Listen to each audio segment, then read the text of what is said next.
Assalamualaikum warahmatullahi wabarakatuh. Hari ini kita akan membahas contoh kasus yang ada di kesetimbangan benda tegak. Teman-teman, kasusnya seperti ini.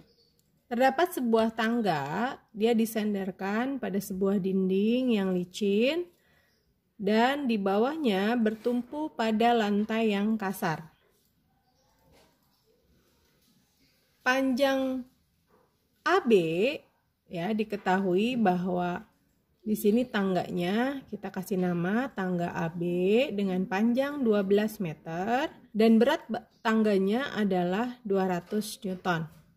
Diketahui tangga ini ya, tangga AB adalah homogen. Misi kita kali ini adalah mencari koefisien gesek terhadap lantai. Pada kasus kesetimbangan benda tegar, ya, di sini ada dua prinsip, ya. Prinsip pertama adalah kesetimbangan translasi, yaitu sigma F sama dengan 0. Dan yang kedua adalah kesetimbangan rotasi, yaitu sigma torsi sama dengan 0. Keduanya ini adalah hukum Newton ke-1. Ya, hukum Newton ke-1. Yang harus teman-teman note adalah prinsip kesetimbangan benda tegar, dia harus memenuhi prinsip ini. Ya. Nah, tips untuk mengerjakan kasus ini, tips pertama adalah gambarkan gaya-gaya yang ada pada sistem ini. Oke ya, kita akan coba gambarkan gaya-gaya yang ada, apa aja sih gayanya. Baik. Pertama, pada titik A, di sini ada yang namanya gaya normal. Ingat ya, teman-teman, gaya normal adalah gaya yang diberikan sebuah permukaan terhadap benda. Ya, karena tangga ini menekan dinding, maka dinding ini akan memberikan gaya normal terhadap batang ini dan arahnya selalu tegak lurus dengan permukaan. Nah, pada titik B juga sama. Di sini ada yang namanya gaya normal B. Setelah gaya normal, di sini ada yang namanya gaya berat. Ingat juga ya teman-teman bahwa gaya berat itu adalah gaya yang dimiliki oleh semua benda akibat pengaruh dari gravitasi. Untuk batang homogen, di sini pusat massanya ada di tengah. Berarti ini adalah gaya berat dan arahnya selalu ke pusat bumi. Nah, seandainya ini tangga bergerak, dia akan bergerak ke kanan ya teman-teman. Dia akan bergeser ke kanan. Nah, ini tangganya setimbang. Berarti ada juga gaya gesek yang menahan gerakan. Nah, gaya gesek arahnya berlawanan dengan arah gerak di sini ya. Tips yang kedua, tentukan porosnya. Di mana gayanya yang paling banyak. Tujuannya adalah agar kerja kita berkurang untuk menentukan torsi. Nah, kita cek. Seandainya kita taruh titik pusat di A, maka di sini ada 3 gaya sisanya. Kalau kita taruh di titik O di sini, ini ada banyak ya, ada 4 gayanya. Kalau kita taruh di titik W, ada 3 juga gaya yang tersisa. Kalau seandainya kita ditaruh di titik B, akan ada 2 gaya yang tersisa. Jadi, kali ini saya akan menentukan titik poros di titik B. Untuk pertama, saya akan mencari sigma F sama dengan 0. Ingat teman-teman, untuk sigma F sama dengan 0, karena kita bekerja di bidang kartesius, ya, di sini ada syarat sigma F arah sumbu Y harus 0 dan sigma F arah sumbu X harus 0. Ya. Ini syarat untuk gerak translasi. Nah, kita pertama akan coba mencari sigma Fy sama dengan 0. Arah sumbu Y di sini terdapat dua buah gaya. Gaya yang pertama adalah NB, yang kedua adalah W.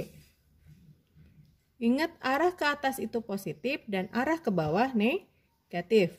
Berarti NB dikurangi W sama dengan 0. Jika kita berdasarkan matematis perbaiki, maka NB akan sama nilainya dengan W. Lalu kita akan beranjak ke sigma Fx sama dengan 0. Untuk arah sumbu X di sini ada F gesek dan ada NA. Ingat ya teman-teman, kanan itu positif, ke kiri itu negatif.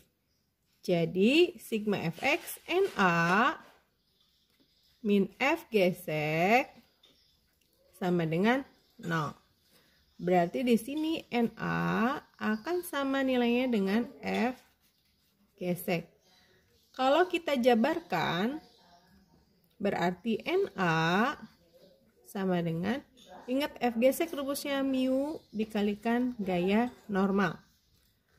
Untuk F gesek, berarti gaya normal di sini adalah NB.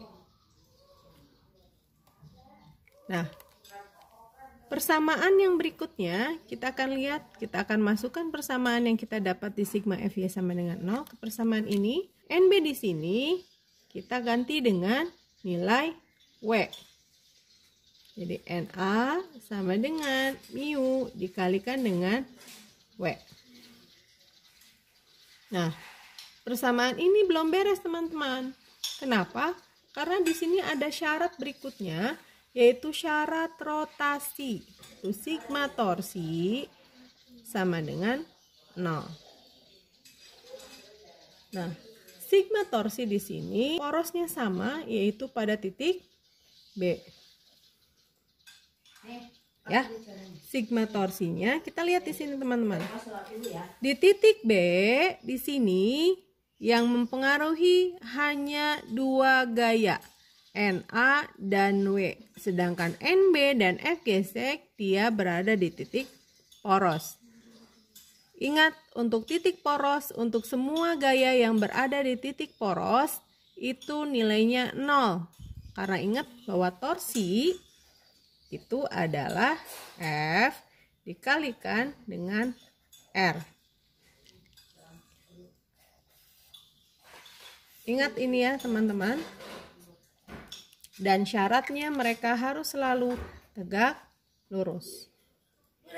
Baik, kembali lagi kita ke sigma torsi pada titik B sama dengan 0. Dan ingat juga bahwa torsi yang searah jarum jam itu bernilai negatif dan berlawanan itu selalu positif. Kita akan cek dulu untuk torsi yang diakibatkan oleh NA. NA kalau di sini poros, berarti NA berputar searah dengan jarum jam. Berarti dia nilainya negatif. Min NA akan dikalikan dengan, kita kalikan dengan LA, lengannya. Untuk yang W kita akan cek, dia berlawanan dengan arah jarum jam. Berarti nilainya positif. W dikalikan dengan LW sama dengan 0. Ya, kita akan pindahkan yang bertanda negatif ke samping dan yang positif tetap. Berarti di sini W dikalikan LW sama dengan NA dikalikan LA. Nah, N di sini kita akan substitusikan ke persamaan yang kita ketahui di sini. Ya, kita akan coba input. Berarti W dikali LW sama dengan mu dikalikan W dikali LA. Teman-teman perhatikan di sini. Di sini ada W sama-sama W ya.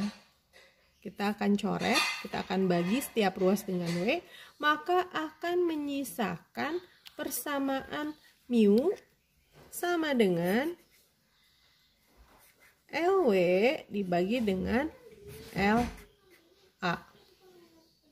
Teman-teman perhatikan di sini. Untuk LW, kita di sini LW ya.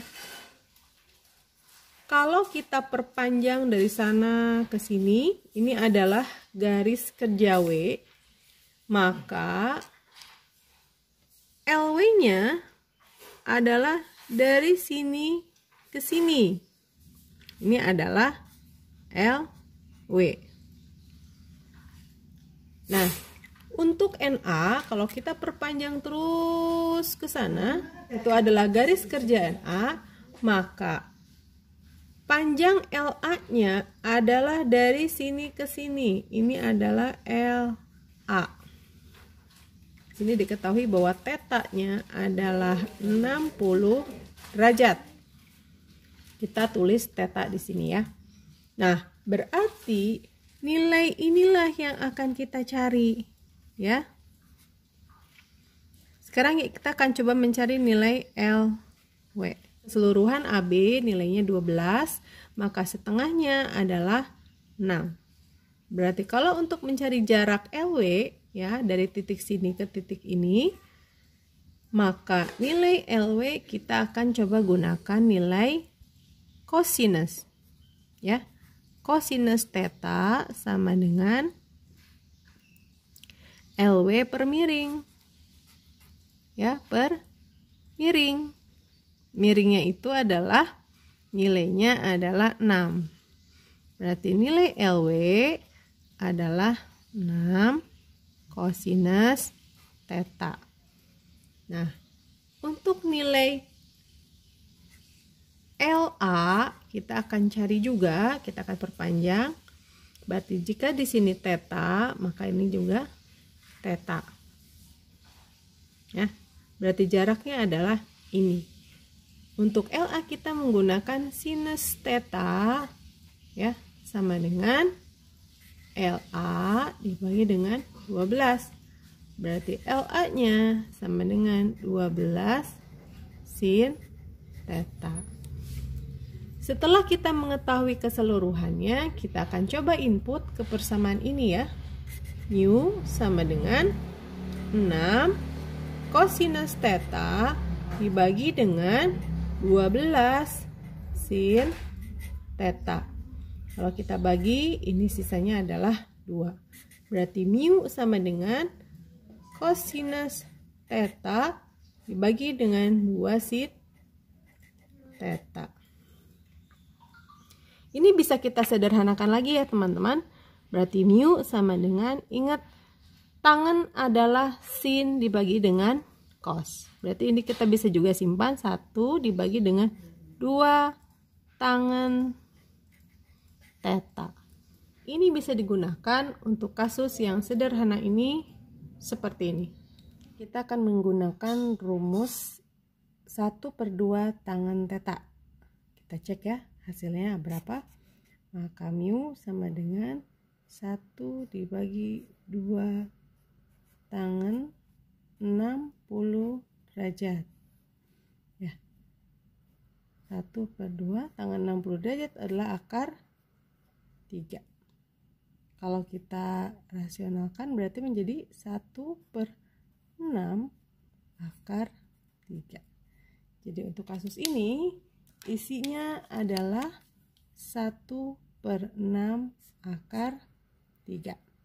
Rumus yang di sini ini adalah rumus shortcut untuk kasus ini. Jadi seterusnya kita bisa menggunakan koefisien gesek sama dengan 1/2 tangan theta. Seperti biasa, kalau ada pertanyaan silahkan tulis di komentar atau japri ke ibu ya. Assalamualaikum warahmatullahi wabarakatuh.